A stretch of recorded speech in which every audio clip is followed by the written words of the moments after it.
Good morning guys. Ewan ko kung good ba yung morning. Ang aga-aga kasi, nakakasakit lang ng loob.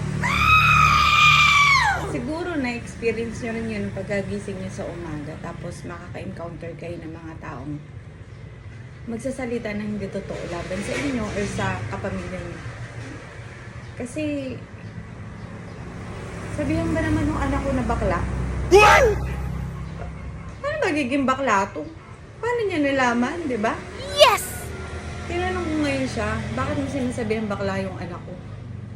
Siyempre, bilang nanay, masakit sa akin yun kasi alam ko naman hindi bakla to. At saka, ano naman kung bakla, di ba? Kung mabuti naman siya. O hindi niya naman ako binibigyan ng sakit ng ulo. So, tanggap ko pa rin siya kahit bakla siya. Pusa nga to, natanggap ko di ba? Tinanong ko ngayon siya, paano mo nasabing bakla yung anak ko? Jesus, yung sabihin mo naman, paano walang itlog yung anak mo? Ay, naku. Yung sabihin na walang itlog yung anak ko na, nahimik na lang ako dahil wala na ako magawa. Ayoko yung paglaban ng mali, ayoko yung paglaban ng kasinungalingan kasi totoo naman. Wala naman talaga siyang itlog.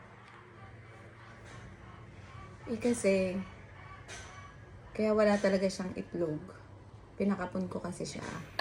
Kasi ayoko na siyang maghanap ng iba. Gusto ko ako lang sapatin sa kanya. Bilang nanay. Kasi kapag nagkaroon to ng babae, lalayasan na ako nito. Diba? At wala siyang babae. Paano ba nung makakapang babae to? Kaya madalas sasabihan ganun. Kaya, gustuhin ko man siyang ipagtanggol. Wala na. Uwi na lang kami. Kaya tumuwi lang tayo na. No. Say hi mo na. Hi. Hi. Ken. Hi.